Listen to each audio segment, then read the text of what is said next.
Hello everyone, this is Colleen Lemma, starseed astrologer and spiritual messenger from sacredsoulempowerment.com. Here to do your weekly angel card reading for Monday, March 9th through Sunday, March 15th, 2020. For this week's weekly reading, we'll be using the Psychic Tarot deck by John Holland for the main message for everyone. We also have a special message card for everyone from the Archangel Divination deck.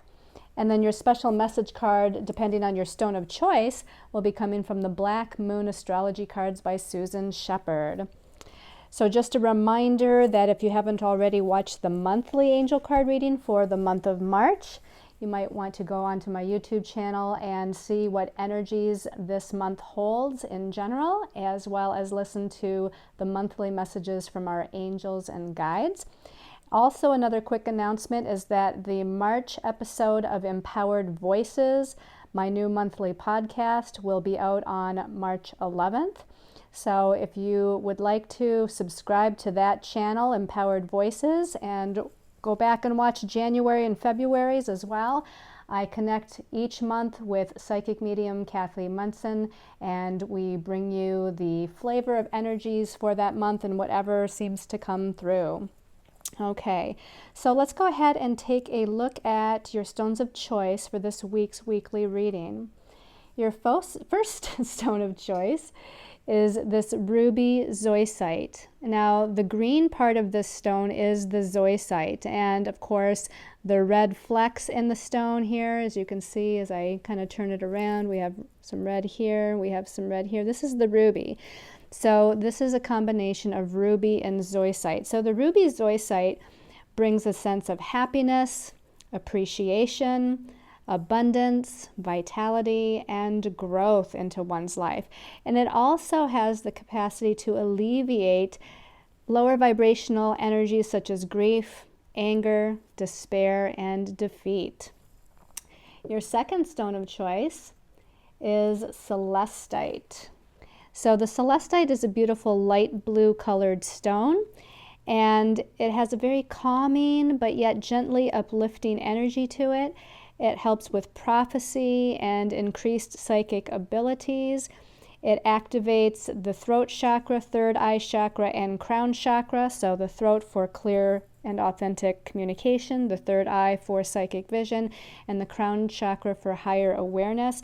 This helps you to get in touch with the angelic realm. And then your third stone of choice is beautiful peacock ore. Now this one is a beautiful blue color. The peacock ore can come in multiple colors. Sometimes there's purple, sometimes there's a pink or fuchsia colored in it. This one happens to be mostly a turquoise to a darker blue with flecks of the silver in it. And peacock ore helps to release stress and brings a sense of grounding to any nervous energy that you might be carrying. It's also a stone of happiness and joy. It helps to turn you into positive directions on your path, and it helps with smooth transition in life. So if you're transitioning from one phase to another phase, this might be your stone of choice. It's also known as chalcopyrite, by the way. So if you're looking to buy some peacock ore and you go into a store or go online, it's also called chalcopyrite. So again, your stones of choice are the ruby zoisite, the celestite, or the peacock ore. So let's go ahead and talk about the astrology for the week. Really, Monday is the big day. So on Monday the 9th, we have a lot of energy happening. We have a full moon at 19 degrees of Virgo, which means the sun is at 19 degrees of Pisces. So this is significant because this full moon is the last full moon of this Pisces energy cycle that we're in. We often think of January as the beginning of the new year and a fresh start of energies, but in astrology, the Spring Equinox is actually the astrological new beginning. And because in this month of March. Now it started actually February 19th or so, give or take a day. But February 19th, 20th is when the sun moved into Pisces. And Pisces is the last sign of the zodiac. So therefore, it's a sign of completions. Pisces rules the spiritual realm, it rules dream time, it rules past lives, it rules all things that are intangible or lacking in focus. It's that kind of dreamy and ethereal kind of energy. And again, this is where the collective energies also are ruled by this sign. So as we approach this full moon at 19 degrees Virgo with the sun at 19 degrees Pisces, it's the last full moon of this astrological year, because what happens next week is the Spring Equinox on March 19th, where the sun moves into Aries, which is the first sign of the zodiac and a sign of new beginnings. So this particular full moon is a very important one because we're tying up loose ends.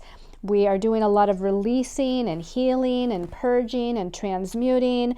And so it's going to be a pretty heavy duty full moon. We always know that full moons are a time of releasing, letting go, healing, and completion. But this full moon, again, is important because it's that last full moon of the cycle, and it's opposing Neptune, the planet that rules the spiritual realm. It's also making a connection to both Jupiter and Pluto in Capricorn, and Jupiter is the planet that rules our belief systems. It's in the sign Capricorn that rules our goals and our ambitions. Jupiter also likes to expand the energies, so whatever it's connecting with, it expands the energy, so it's going to expand the energy of this full moon. And we know that full moons are an intense kind of emotional time period. So the Jupiter connection is going to expand that. It's going to intensify that completion cycle. And that connection to Pluto also brings death and rebirth and transmutation and regeneration and all of those energies that deal with big, deep changes in our lives. Also on Monday the 9th, Mercury, the planet that rules the mind, our thoughts, our ideas, it rules communications of all kinds. It is turning back to direct motion on the same day as the full moon at 28 degrees of Aquarius. So actually last week, I think it was on March 4th or 5th, Mercury retrograded back into Aquarius from Pisces. So it's also in that completion cycle sign of Pisces. That's where it was when it went retrograde. It was at 12 degrees Pisces. Now it dips back into Aquarius for just a few days, turns back to direct motion on Monday the 9th, the same day as the full moon. And then next week we'll end up moving back into Pisces and finish out its kind of forward movement, if you will, through that last sign of the zodiac. So we still will have some Pisces energy to contend with even after the sun moves into Aries. But while Mercury is in Aquarius, I feel like it's a great time for networking, communications of all kinds, because Aquarius is more logical and objective and has this kind of divine connection to the God mind energy. So we're able to really like channel forth higher awareness, and we're able to connect with, through the psychic ability of claircognizance, this wonderful view of our dreams and our goals and where we want to go in the future, and bring in this wonderful creative God mind sort of energy. So as it's stationing direct at 28 degrees of Aquarius, it's going to really intensify again the energies of this full moon at 19 degrees Virgo. Now the rest of the week, of course, we're in the waning moon cycle after the full moon. So again, we're in this releasing, letting go, healing, transmuting kind of energy. And again, intensified because it's that last full moon of that completion sign of Pisces going on. But on Wednesday the 11th, we have the sun in Pisces making a sextile to Jupiter. And then on Saturday, we have Mars in Capricorn sextiling Neptune, and the sun in Pisces again sextiling Pluto.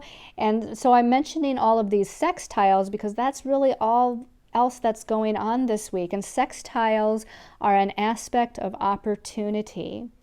So whenever two planets come together in a sextile, we have to look for the opportunities that present themselves.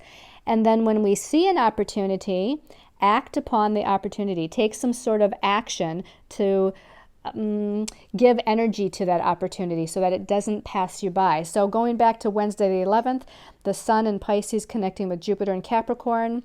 That Capricorn influence can have something to do with our career path, life path, destiny path, our goals and our ambitions. And the Sun in Pisces adds the flavor of using our imagination, going with the flow, connecting with spirit for information, having trust and faith as Jupiter expands us into whatever the possibilities are, whatever the opportunities are with our goals. And so again, pay attention to whatever might pop in there. And on Saturday, with Mars sextile Neptune, Mars is in Capricorn as well, and Mars is the warrior planet of energy, action, forward movement. Again, it's in the sign of Capricorn that rules who we are out in the world, our career, our goals, wanting to be recognized for what we do out in the world. And it's sextile to Neptune, that planet of the spiritual realm, which is in Pisces. So again, we have that Piscean influence, really needing to have trust and faith and listen to the divine guidance of the universe, ask for messages, and then trust what you're getting. Use your intuition with this Pisces energy on what is appropriate and what actions to take. And then again on Saturday, the Sun, again back in Pisces still, is in a sextile to Pluto, that planet of death, rebirth, change, transformation, regeneration, like the phoenix rising from the ashes, getting ready to be born anew into something. So, there's again a lot of opportunities this week. Also on Sunday the 15th, this is the last day that Mercury is going to be in that sign of Aquarius, because as of Monday the 16th for next week's weekly reading, it will transition into Pisces.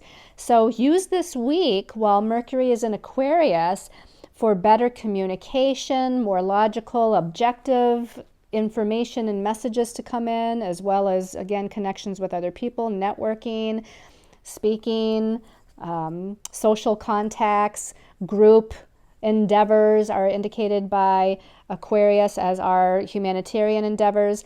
So all of those things with Mercury being in Aquarius and in direct motion this week, I feel like is a great benefit. So let's go ahead and take a look at the messages from our angels and guides. Let's start out here with this first card.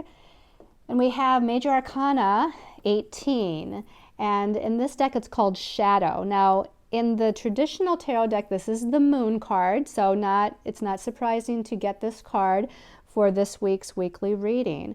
I was shuffling, and my normal way of doing things is shuffling the deck and kind of meditating on the astrological and universal energies of the week. And usually cards just fly out of the deck. They fall onto the floor, they fall onto the table. Sometimes a group of cards falls out, but there's one card that's on top of all the others that's upright, and then I ask Spirit if that's the one that is part of the weekly or monthly reading. Sometimes, but rarely, nothing's falling out of the deck, nothing's just jumping out, so I will occasionally pull a card. But this week, this was the first card that fell right out on the floor. And, ask Spirit if this was part of the weekly reading. So here we have this moon, this shadow, Major Arcana 18, with the full moon in Virgo. This is about looking at our fears, looking at our anxieties, looking at the shadow side of our ego. We have a religious figure here, and he's standing in the light here, but he's looking at his shadow side over here. It's the same person.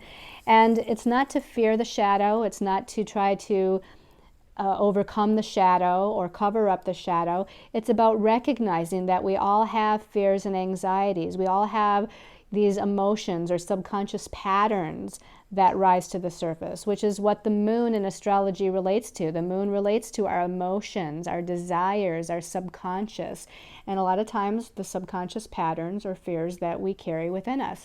So this is telling me that that's going to be prominent during this week and this full moon in Virgo, that we have, again, an opportunity to look at those fears and anxieties, to become aware of them, to even maybe appreciate them for what they have helped us with as far as our growth and evolution as a soul.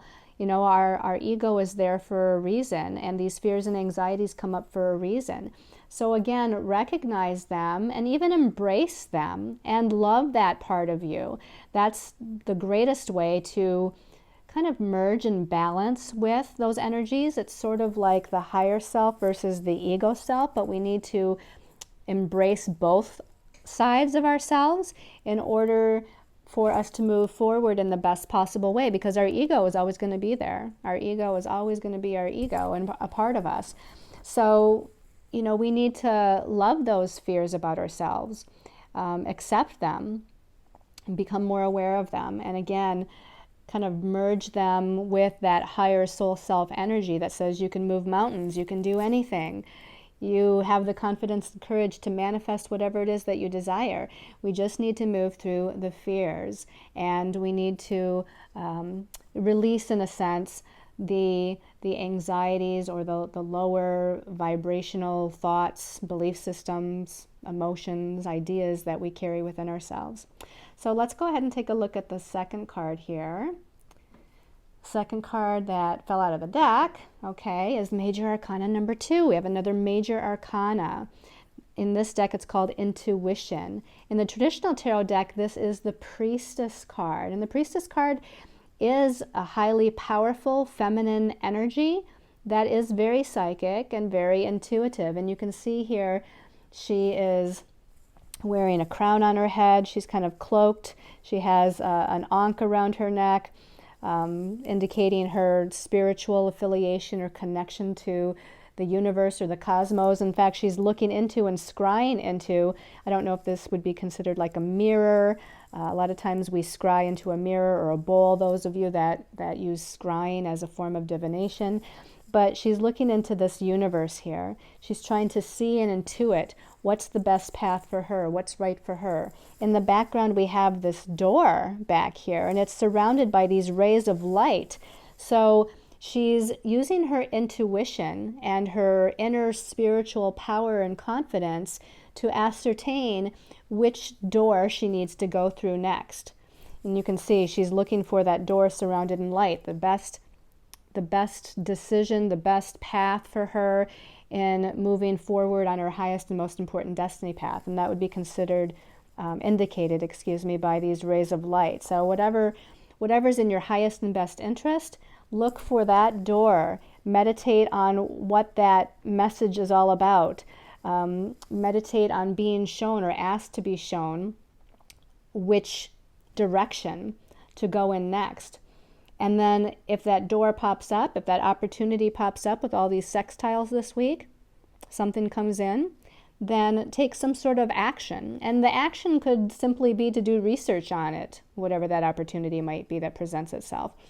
So, you know, any action is a good action to take to see where that might lead. But again, use your deep intuition to kind of ascertain, if you will, or psychically see what you need to be made aware of to be able to move forward on your path. And again, the number 2 numerologically is about balance too. So stay balanced, body, mind, and soul. Stay balanced physically, emotionally, mentally, and spiritually as we move through this full moon energy, which can be, again, a little bit emotional. All right, so let's look at the last card here. Last card that came out, another Major Arcana. Major Arcana 14 this time, which in numerology is a karmic number. And in this deck, it's called Patience. Now, in the traditional tarot, this is the Temperance card. The Temperance card is also about balance and using moderation, okay? Staying balanced and not being extreme. So not being extreme one way or the other with your decisions, not being extreme with your behavior or your emotions, staying in a state of balance and moderation, and having patience. So I feel like, you know, with whatever is presenting itself, whatever information or opportunities is presenting itself, we have to have a little bit of patience before things start to manifest or unfold. And I feel like that's going to be when, you know, or thereafter, after the sun moves into Aries at the Spring Equinox next week. And it could be even, you know, later than that. But at the very earliest, to me, I feel like that's where we see the new beginnings start to be born or unfold, is at that spring equinox. So have patience in the meantime. Now, karmic number 14 in numerology is about freedom. It's about some sort of past life of abuse of freedom that was either perpetrated against you or that you perpetrated against other people. So there's something about freeing yourselves and allowing not only yourself to be and feel free and experience freedom, whether that's spiritual freedom or physical freedom, emotional freedom, but also to allow others their freedom, allow others their path, allow others the opportunity to have their own spiritual growth and evolution on the path. You know, here in the symbology or the picture of the card, it looks like this person is almost holding like a seed or a pebble or something in their hand, and there's this light that's coming off of it. So again, there's some sort of seed that we might be planting that is soon going to give off this wonderful energy of growth and evolution, but in the meantime, have patience. Right now, use the energy, the spiritual energy of intention, and intend for whatever that might be, whatever that new birth or new beginning might be. See it, visualize it in your meditation.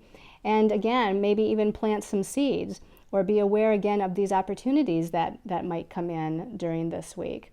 And then have patience and don't, what do I want to say? Mercury has just turned back to direct motion. So don't get too caught up if something that you take action on, or let's say you call somebody or you're waiting for a message or some sort of communication to come in. If it doesn't happen this week, don't give up hope, is what I'm saying. I feel like there's still a possibility of something happening with whatever it is that you're working on or have been working on.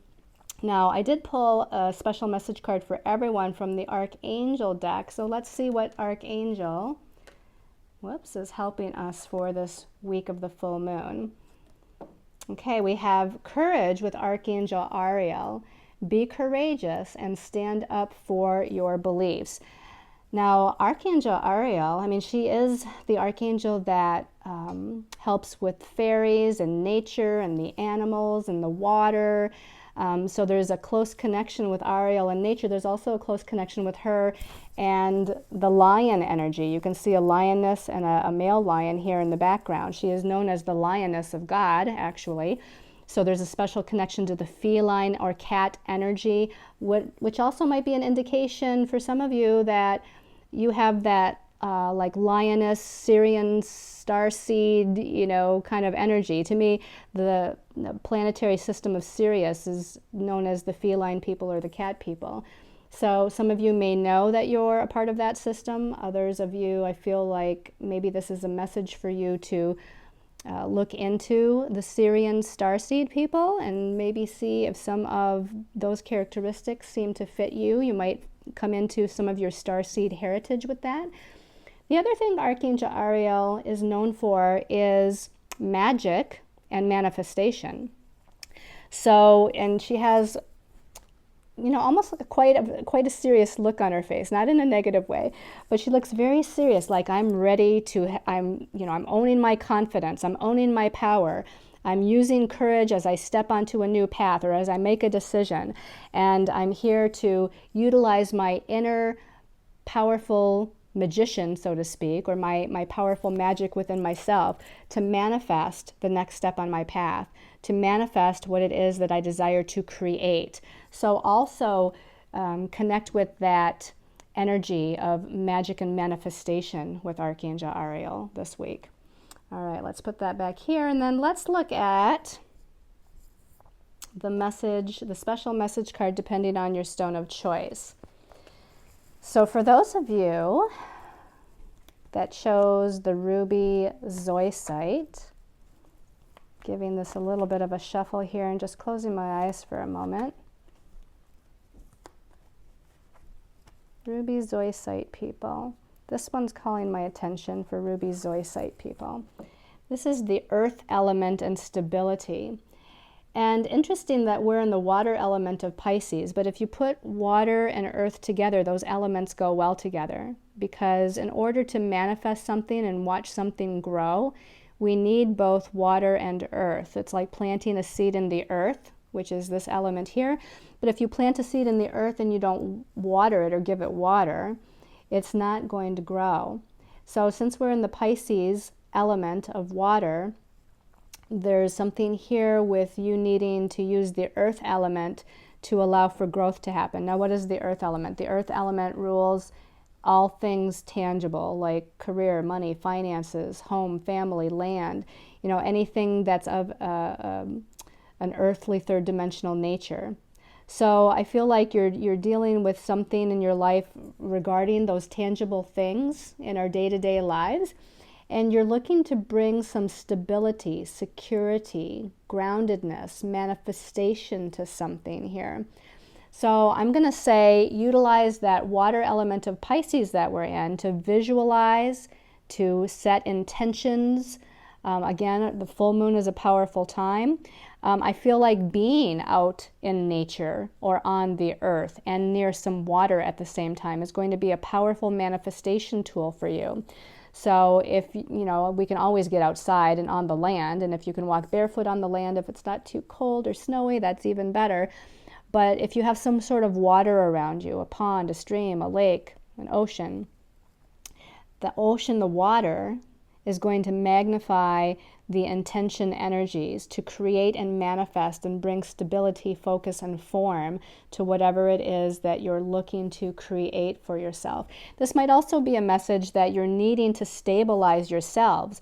Maybe you're not balanced. Maybe you're pulled in a lot of different directions at the same time, and so you're feeling a little bit discombobulated or lacking in focus or direction. This message would then be telling you to find your sense of groundedness, find that sense of stability within yourself. That might be through meditation, that might be by getting out in nature, or by working with the earth or plants or a garden. Something that helps to really focus, ground, and stabilize you, because maybe perhaps that's what is needed before you're able to make a decision or take the next step on your path. All right, let's put that there. And then for those of you that chose the Celestite, giving this a shuffle. Celestite people. This one's calling my attention. This one is Solar Eclipse Revolution. This is a powerful one. So what is a solar eclipse? A solar eclipse is when we have a new moon, and new moons are about new beginnings. And when we have a solar eclipse, that makes the energy of new beginnings much more powerful. Now, at the beginning of this year, we had a solar eclipse, and we also had a lunar eclipse. Actually, the solar eclipse was towards the end of December 2019, and then the lunar eclipse was in January 2020. But the next solar eclipse is going to be coming in June, I believe. So the first thing that popped into my head when I saw this card was that something significant is going to come about, and possibly like a new beginning or something that you're trying to manifest is going to start to get intensified or take shape or start to really manifest itself when we have that next solar eclipse. So again, look up the next solar eclipse time. I believe, again, it's June. And that's going to be when there's a lot of transformation, a lot of energy and intensification put towards something. Now, this particular card I notice is Master number 44, by the way. And Master number 44 adds up to an 8 if you add those 4s together, which is about power or empowerment. And the 4s are about focus, work, and effort. So if you focus yourselves and put forth the work and the effort to empower yourselves and your life, then something great is going to happen. These are very tangible, earthly kind of energies, the number 4 and the number 8. Meaning that, again, you're taking action yourself. You're putting forth the effort and work yourself. You're really moving into a time of empowering yourself. The number 8 also, by the way, is about career, life path. destiny path, money, finances. So that also potentially is indicated. So if you're looking for a new career, you're looking for new financial growth, or anything that deals with taking back your power or owning your power, I feel like this is coming. Now, new beginnings, again, are also going to be happening when the sun moves into Aries.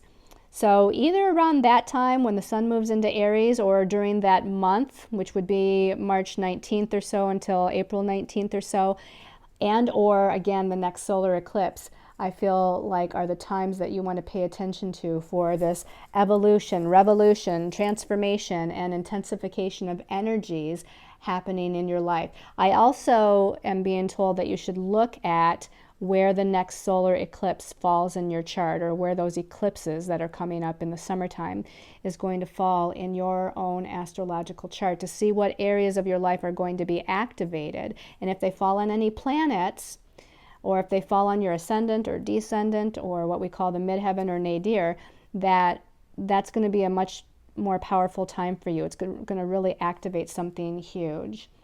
All right, let's take a look at the message for the peacock or people.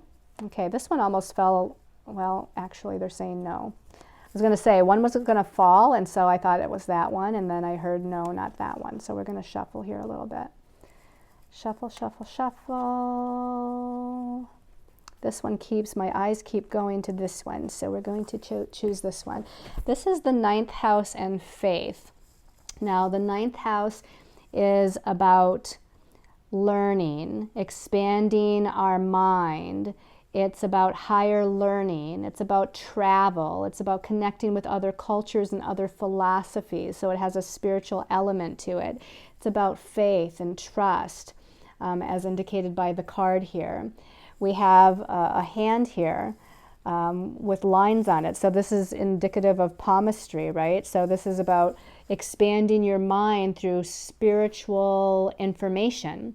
So I want to say, it's often a great time to take further education, take a class, take a workshop, read a book, learn something new, something that you're gravitating towards, that you're thinking to yourself, well, maybe I'd like to learn more about this, or I'd like to learn more about that, or again, expanding your mind in higher awareness through meditation practices or other spiritual practices, or again, by traveling either physically or even just on the internet, through connecting with other groups of like-minded people, perhaps, that live in other countries or other parts of the world that you're interested in. There's something here really about, again, the expansion principle, expanding into creativity, expanding into your destiny, expanding into the next step on your path, expanding your mind to learn more.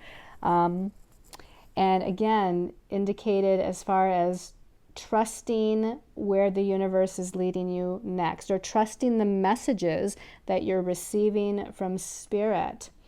And there's something here, let me tune in here, I'm not quite getting all of it. There's something about connecting with, something about connecting with your destiny, and they're not being clear what that means. So I feel like you're needing to tune into what you feel your soul's mission is, in part. Why you feel your soul came here onto the planet. What do you feel is your destiny? Is your destiny to enlighten people, help people, heal the earth, work with children? We all have something that we feel like tuned in on, that we feel like I've always wanted to do this, be that, work in this realm, etc. Or I know that my path has something to do with this. And I feel like whatever that is, you're needing to meditate on it and expand into it and ask for messages of guidance regarding that. And then again, have faith and trust that you'll be led in the right direction, that something will come into your line of vision. The 9th house is also very prophetic. It's ruled by Sagittarius. So Sagittarius is a very prophetic sign that often has a great sense in clairvoyance, to where they just see things happening. And it's part of that prophetic clairvoyant, seeing things happening that actually helps to create and manifest it. So there's something about working on that too, with visualization and manifestation in your lives. So I hope you've all enjoyed this weekly angel card reading. Sending you much love and light, everyone, as you move through this full moon in Virgo week. And we shall meet again next week when the sun moves into Aries and we have the spring equinox and the beginning of the new astrological year and a true time of beginnings and planting new seeds. So we have lots to look forward to. Sending again much love and light and many angel blessings.